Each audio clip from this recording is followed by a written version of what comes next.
Aloha, Johnny. Aloha, Todd. Good to be with you, brother. Thank you.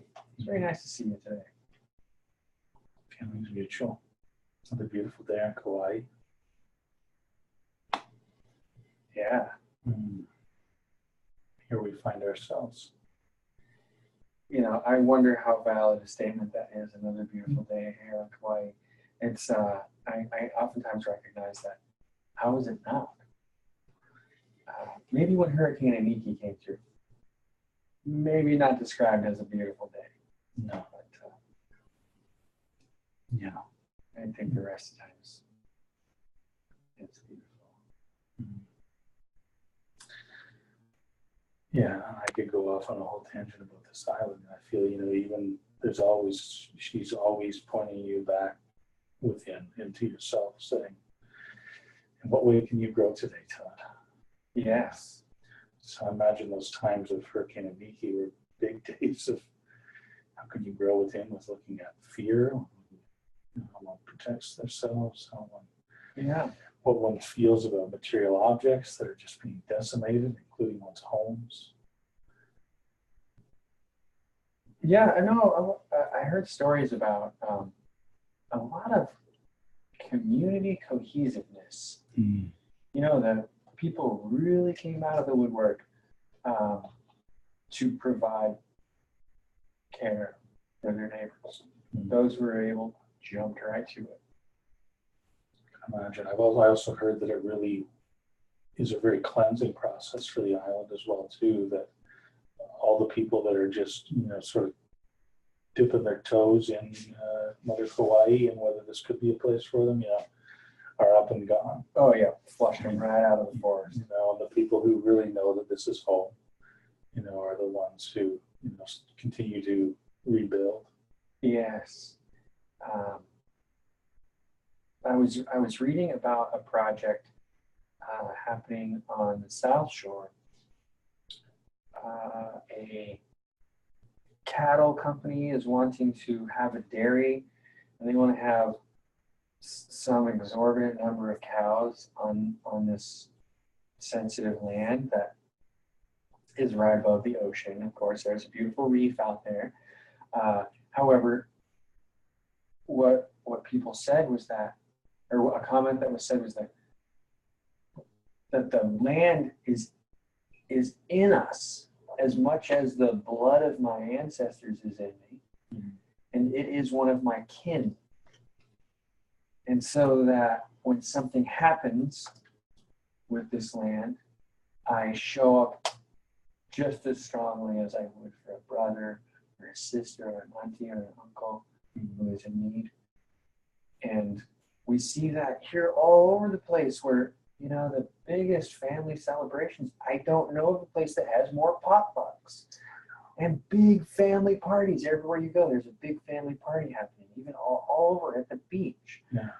I love that every weekend at Lidgate, there's families that come and bring tents and everything, including the kitchen sink. Yeah. And they're there all day and have this massive party and celebration.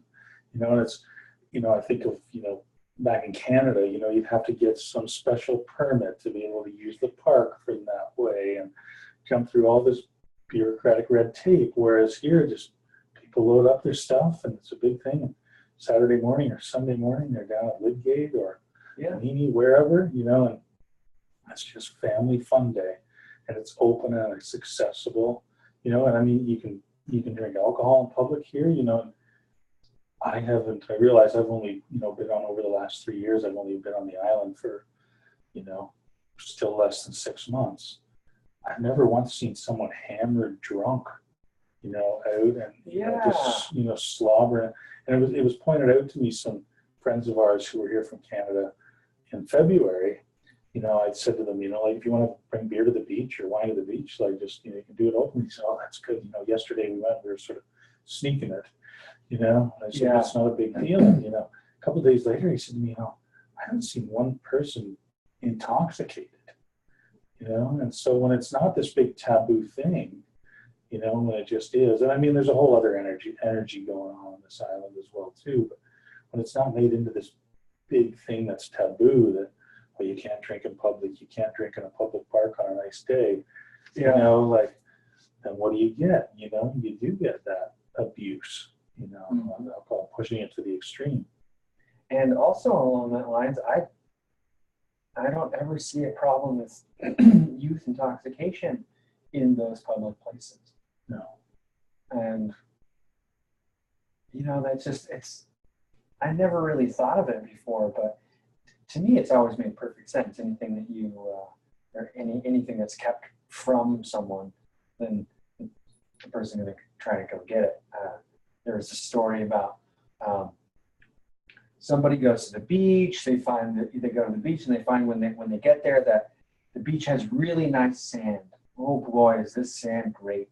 And so they put up a fence around the sand. Even though it's the same sand everywhere else, they just put this fence up around it. So they leave. They come back and someone has broken into the fence and dug out their sand. Even though it's the same sand everywhere else, but it's that concept, that when we keep away anything that drives people to get it, whatever it is. Yeah, someone puts up a massive fence. There's a side of me that wants to climb that fence and see what's on the other side. How can I circumvent the fence? Yeah. Like some exercise itching dog who find the greatest ways to get out of the fence. And I used to feel that it was just my own, let's just say that, lack of respect for authority or, anti-authority aspect within myself. But the more I move into it, I see that, we are everything as everything is us. And so if we're being held from something for some reason, I just feel it's a bit of a natural inclination to wish to know what that is about, Yeah. because it is us, it's part of us. We were talking just before we started recording about, this, or maybe something we need to start recording. Yeah, this earth we are as much a part of the earth as we are the blood of our ancestors. Yeah. Like we have sprung from this planet, as much as, the trees, the ocean, molten lava that comes out through these volcanoes. So, in what way can we restrict ourselves from it or be restricted from it? And I hear that discussion and I immediately go to an even what I would mean, a higher perspective or a more grand perspective is the author of life. Being that we see ourselves in a cause and effect relationship to reality. This is an effect, so there must have been a cause. And so I like to call that cause the author. Mm-hmm. And so that which has authored the sun and authored the trees and authored the earth has authored me. And that's the only authority, is that author. And I am baffled that we have all these societal restraints. The authorities say, well, one authority says you're going to die because you smoke too much. Another authority says smoking makes you feel good. And some other authority says, well, you can't drink at the park on Sunday. And other authorities say, oh yeah, drink at the park whenever you want to. And so, all these false authorities. Inside of it all, I know that life is still happening. And so for myself, when I become challenged with those ideas, I like to remind myself that that's not, that I am with life, that life is beyond all boundaries, that life has no boundaries, that life is open and free. We can have a small little view of something and say, well, there's a boundary between me and that little piece of sand over there. See someone set up a fence. However, when that boundary is circumvented, we find there was no boundary at all. Maybe simply an opportunity to be ingenious or athletic.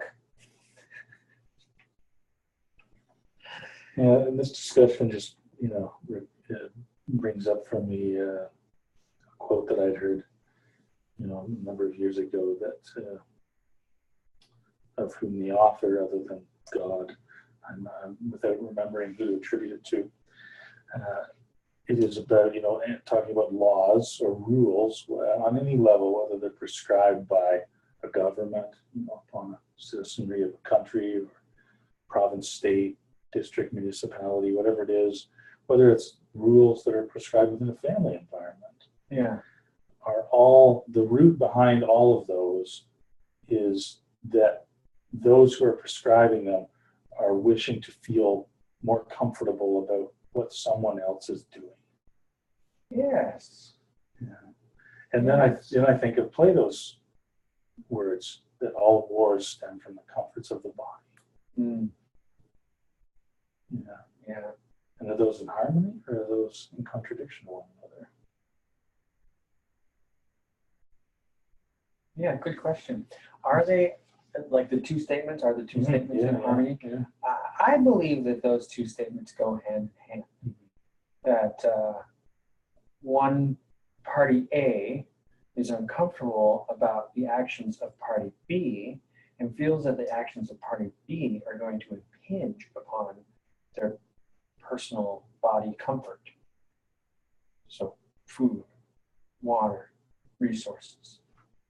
And so therefore, they reach out onto party B in the same way that laws would, or governing action would be taken, that party A is disconcerted by the actions of party B. Maybe party B is feeling cheated by party A and is willing to go to violent physical measures to find recompense. Mm-hmm. And so therefore party A creates a governing body that disallows that.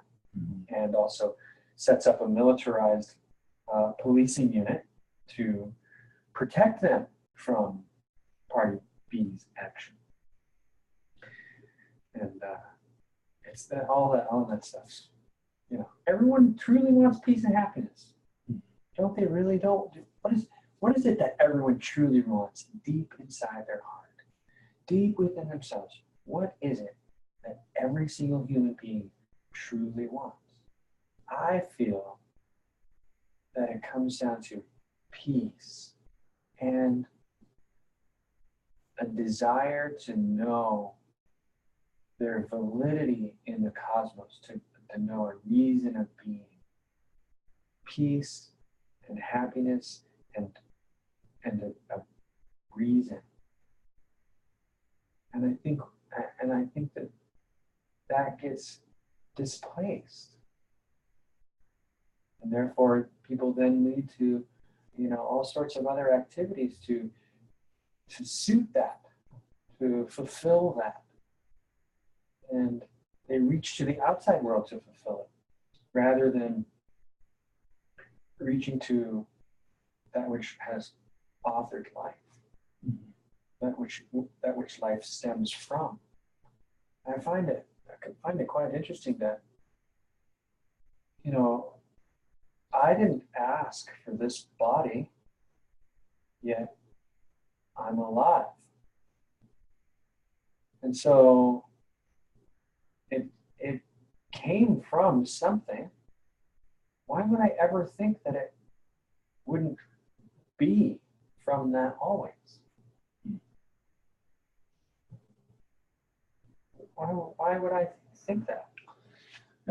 To me, that opens up the doorway to, when we have the freedom of our own consciousness to make choices with our consciousness that are truly ours, rather than having our consciousness impinged upon by the powers that do exist within this illusion, outside of God, outside of our source, whatever you wish to call it. That we do get confused. That we do feel disconnected, and we feel that we have to make it work. We've got to push for our goals, and we've got to, and if we have to run roughshod over others in the process, well, they just didn't want it enough. You know, they didn't want what they wanted as much as I want what I want. Yeah.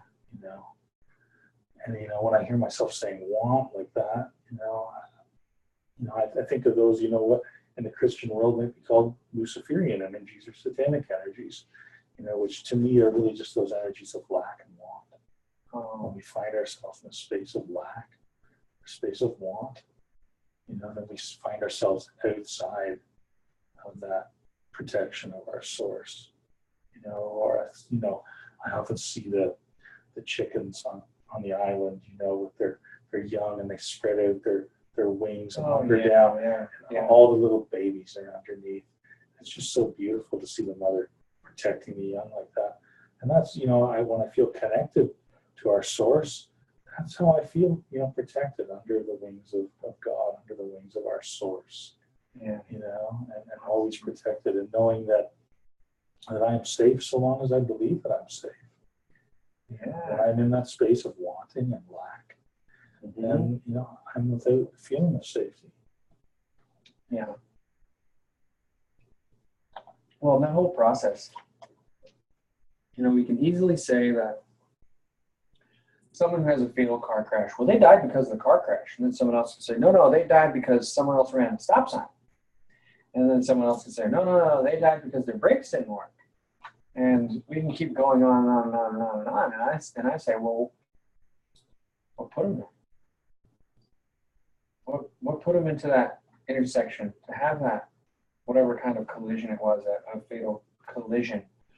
What is it about life that led to this? And when I really look into it, it's just life happening. The drama is only for those that are left alive. No one can, we're without the ability, or I know that my abilities extend so far, and preventing death is beyond my abilities. Period. The only way that I might prevent death in actuality is to realize that life is greater than death. That inside life there is no death. So that's up for me. And so then for some people that's outside the realm of possibilities, and for some people that's completely within the realm of their scope of understanding. And so we all have that position where we hang out. But the outside world isn't, the outside world is the outside world, and will always provide me the drama that I can learn from. Mm-hmm. Yeah, this is a lesson space. Yeah. And that is it. I mean, I certainly connect with what came through Hindu teachings. For me, was that we as souls have taken on attachments, and we've come to this dualistic plane of existence, of separation, where we can see those attachments, be them cravings on one side and aversions on the other, and bring awareness to them. Or we can choose to run from them and engage in the illusion so much that at the end of this life we say, well, when we are in a place of accounting for all of it, that we realize that we get to come back and do it all over again. I noticed that holding on, being attached, actually has physical reflection. When I have belief about something, or attachment to something, I have a physical response. I felt it in my body. For every idea that I have of naming, there is a flexed muscle somewhere in my body. And that attachment, being attached to, is rather than being here now. For this moment is a new moment. And logically, this is a new moment, and actually, this is a new moment. In quantum physics, when we recognize the particles that make up an atom, that these particles are spawning into reality as we know in the material plane, and escaping from reality as we know in the material plane. And they come into existence, and then they go away. At like a trillion of them a second in this body. And they apparently align to our consciousness. As they spring into existence in this material plane, they align to the consciousness that is being held. And so that also brings up the idea of Ho'oponopono, is that our vibrations move out into the material world around us and then restructure the frequencies around us, that they actually sit within the wood and within the concrete, within the metal, that these vibrations are continuously vibrating through until all the energy of it is transmuted into everything else around it. And so all of this material reality is forever being refreshed, forever being new, rich, vibrant. To account for it, a person would have to, well, frankly, be God. It's well beyond the limitations of our rational linear thought progression. Yeah. The thinking mind is without the ability to comprehend what is taking place in every given moment. Yeah. So, so then we're left with, well, what can we focus on? And coming back to what you were talking about, being in joy, or finding a space of peace and happiness. Yeah. I prefer joy, the energy of joy to happiness. I feel that happiness is a bit of a false sort of top of the scale that we've been presented with. Yeah, it's bound to happenings. Yeah, happiness is situational. Mm-hmm. So that peace and joy, being that place of peace and joy, that's what we all wish for. When we think about our children or other young ones in the world who've just come in, we wish for them to be in joy, to feel peace and joy. And yet we know that if we are endeavoring to cultivate what their experience is, and that cultivation moves into an area of controlling, then we are robbing them of the experience that they've chosen. Or governing. Governing.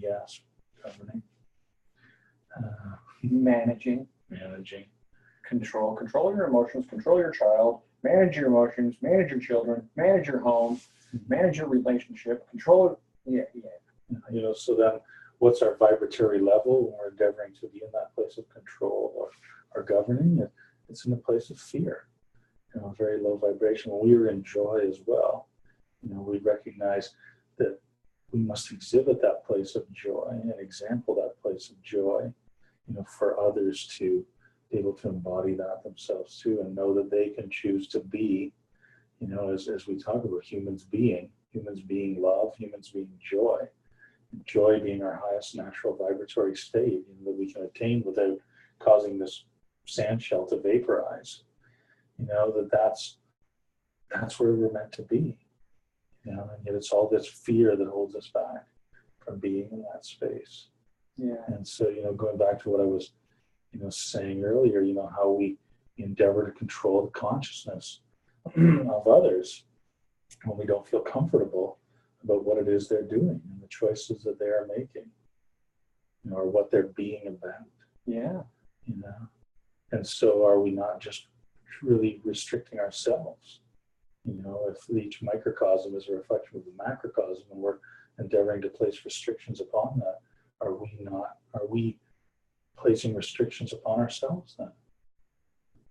To me, the answer is yes. Yeah. And what does it feel like to place restrictions? What does it feel like yourself to feel restricted? Yeah, what does that feel like? It doesn't feel beneficial. I've felt times where I've had laryngitis, and the ability to speak has been restricted, and articulate that myself in that way has been restricted. Times where, even having a bowel movement, has been restricted. Well, it doesn't feel beneficial, when you're backed up to shit, literally. So, if we look at, being backed up and full of shit, as being a reflection of that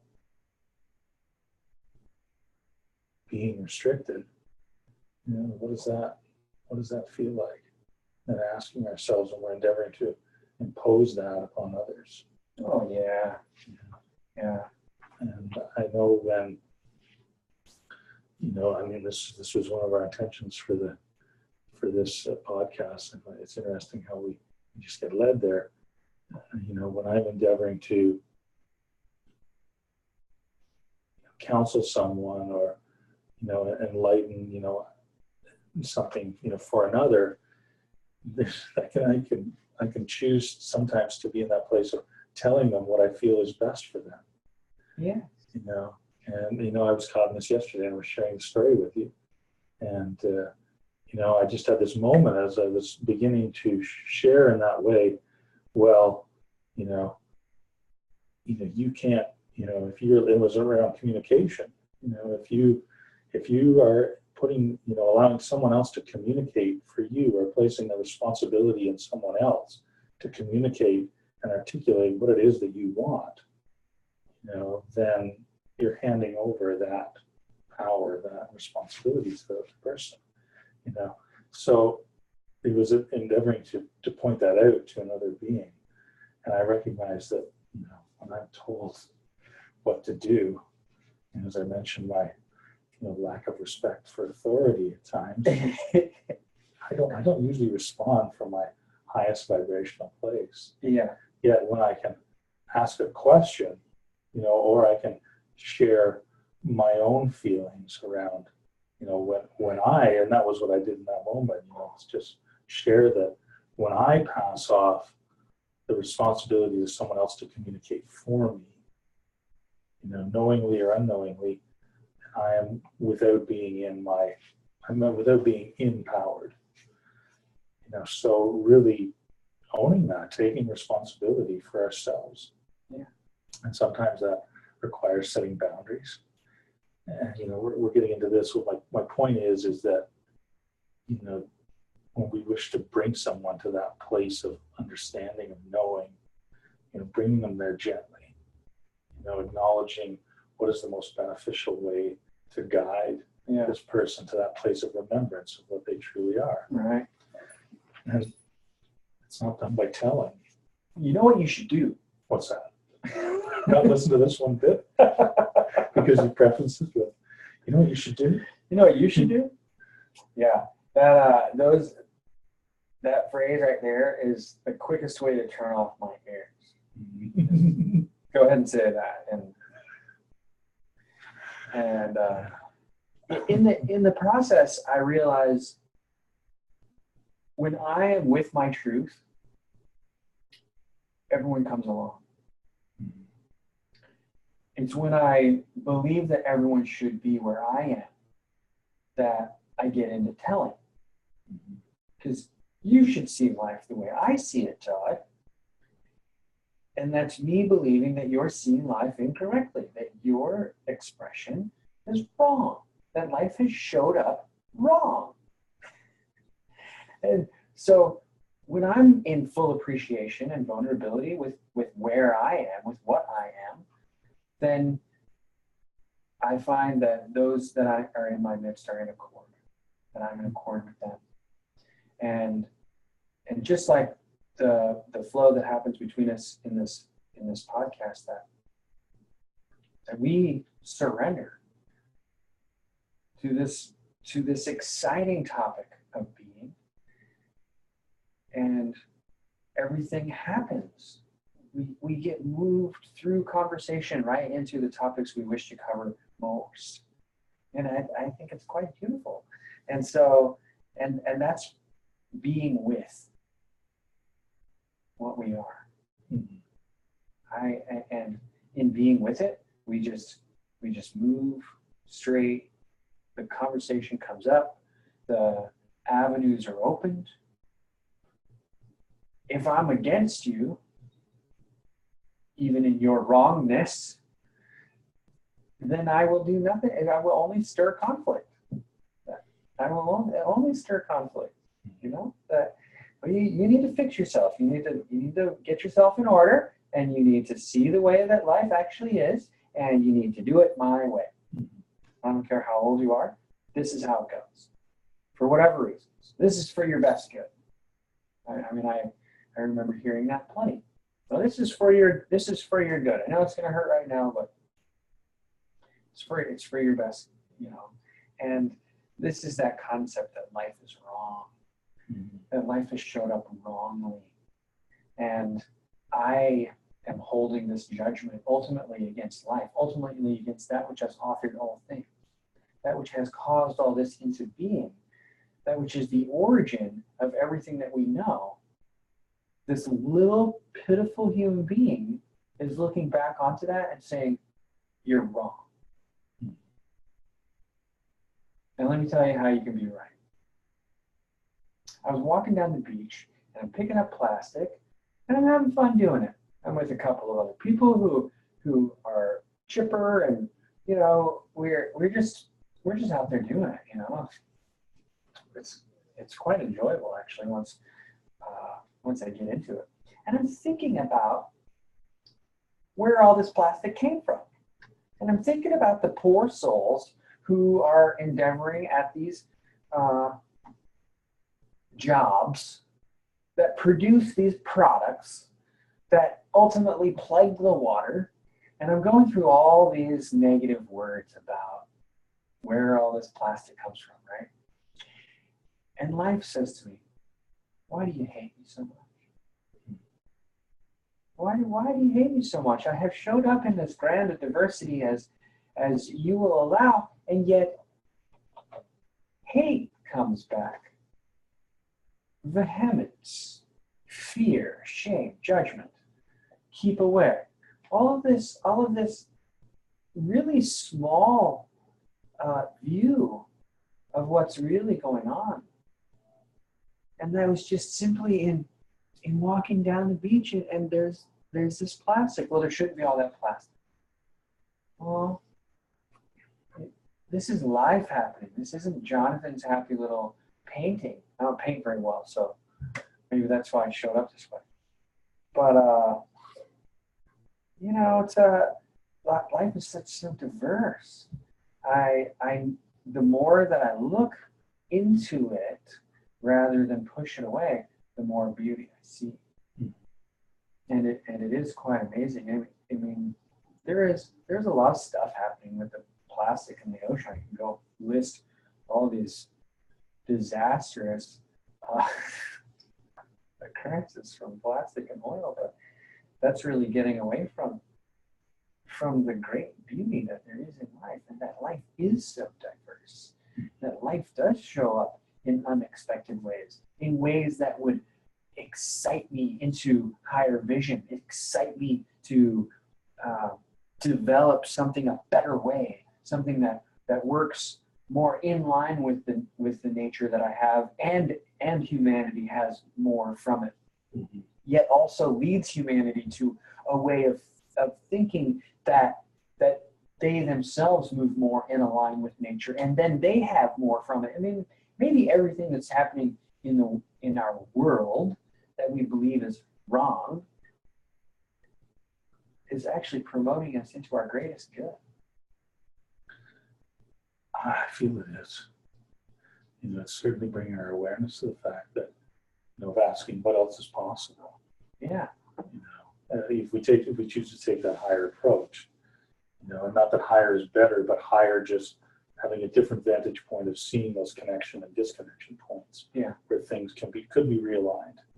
You know, and to me, whenever that should word comes up, you know, which is a dirty word, The dirty word should. You shouldn't all over me, Tad. Yes. You know, if I catch myself saying should, you know, to be able to reframe that and ask what else is possible here, you know, because that should is an intense judgment, you know, and there's such an imposing energy about it. You know, I read a number of years ago with Louise Hayes, and, you know, like, expunge these words from your vocabulary. Should, have to, need to. And replace them with could. You know, other than it should be this way, well, it could be this way. Or it also could be without being this way. You know, and then opening us up to the possibilities. Yeah. You know, because with that imposing energy becomes guilt and shame, lack of forgiveness. You know, and we're dampening our vibration to such an extent when we're in that place. You know, a friend that I've received many learnings from says that, you know, that guilt and shame, lack of forgiveness are the biggest the biggest factors that disrupt our wellness code. Oh, that's interesting. You know, when I hear those words, I ask, what is the truth behind them? You know, when a person says you should, I ask myself, where is their truth? What is the truth they're speaking from? And if they were speaking from that truth, then they would also move through it rather than resist what's happening. And it's that resistance, this guilt and shame, this resistance to something that we're holding in our actual cells that lead to disease, discomfort, and ultimately sickness and death. And it is that, and I wonder, what if it is simply that I'm afraid of my truth? What if it's that I'm afraid of the truth that I'm holding within me? I'm afraid to voice my own fear. I'm afraid to face my own fear. I think you're starting to unearth what's really behind it. You know, and I think of a recent example of just helping someone the other day with who got a rental car convertible, and you know, couldn't get the top to connect back down to the top of the windshield. You know, and I just said, "Oh, do you want me to take a look at it with you?" You know, and so we retracted it, see how it all works, and then put it back down, and, you know, endeavored to twist it in, and it did take a certain amount of force. And this other being was having a fair amount of difficulty with it, and stated, "It should not be like this." You know, and so I think, well, you know, okay, you know, that's one path. You know, do we wish to, you know, lobby General Motors to change the attachment mechanism of which the rag top connects to the top of the windshield, you know, or do we wish to say, okay, what else is possible here? You know, can we do this? And we did find that this being with both hands was able to turn that into place. And it was, you know, wasn't, you know, the most easy thing to do, yet it did still happen. But I think when we really start to get to the root of it, you know, was there an insecurity there about not being able, or being without the ability to close that on their own? Yeah, what's the belief? Is that I'm weak and weak in front of others? You know, and that this should be, all beings should be able to do this with ease. Is that the assumption? You know, so that we're not focusing on what our weakness could, or, you know, convertibles never are difficult in the movies.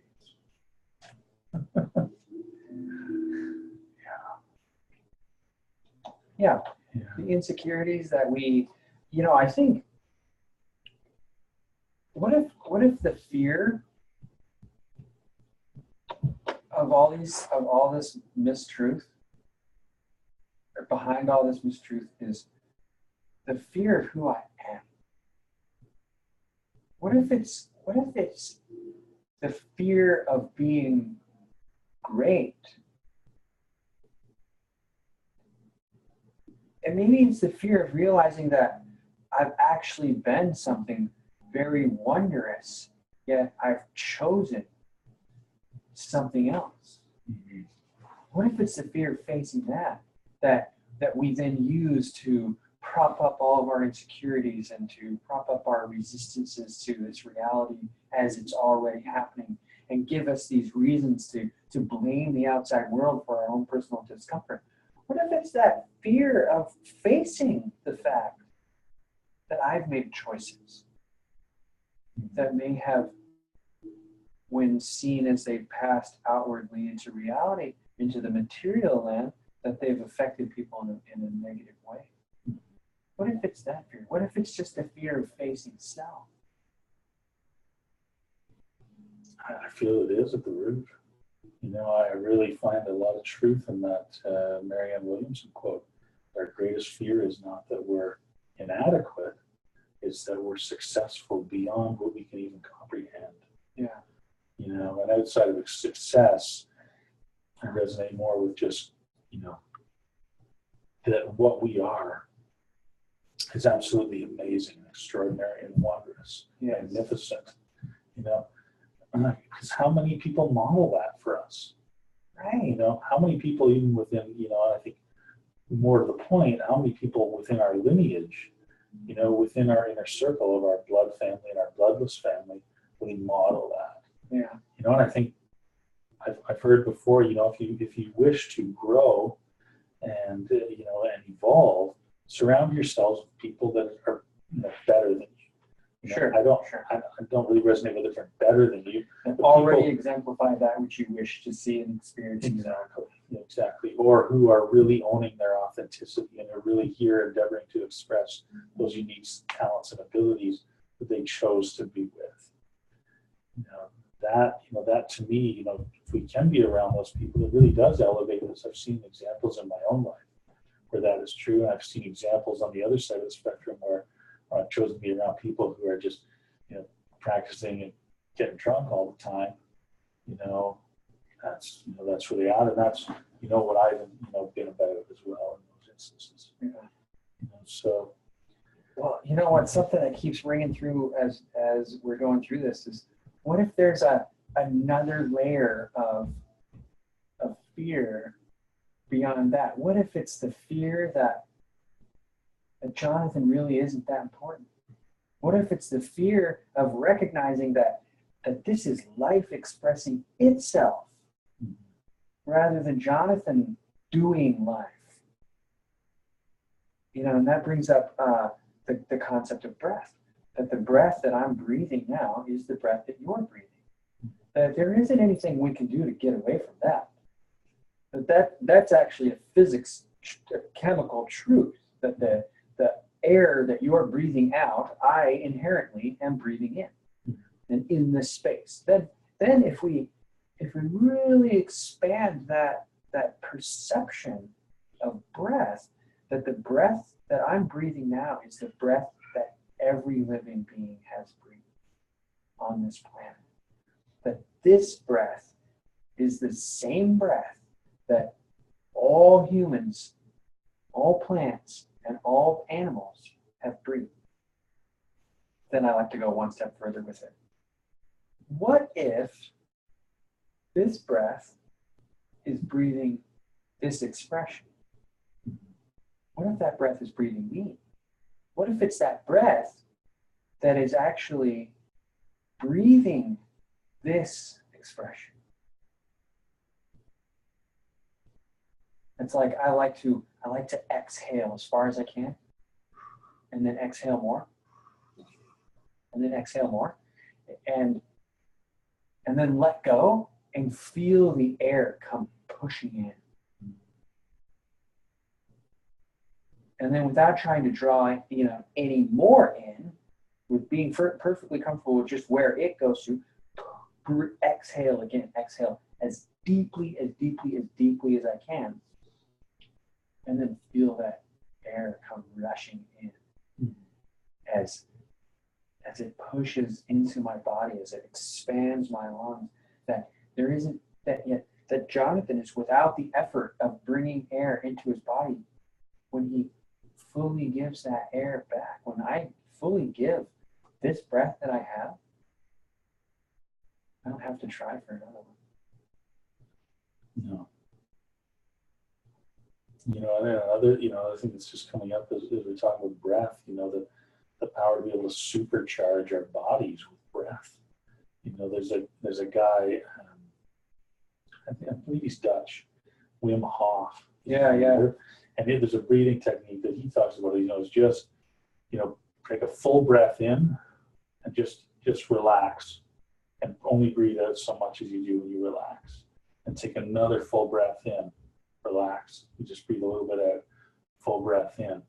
He says, you do this for a minute, you start to supercharge your body, and you become able to do, what we might call superhuman things. Like he swims in cold water, was how he came to it. But he's also led people up Mount Kilimanjaro, in shorts, people who are in their 70s, who shouldn't be able to do this, and it's just working with this beautiful gift of breath. I find myself when I'm leading meditations often just drawing people and self to the remembrance that breath is the gift that gives this body life. Yeah.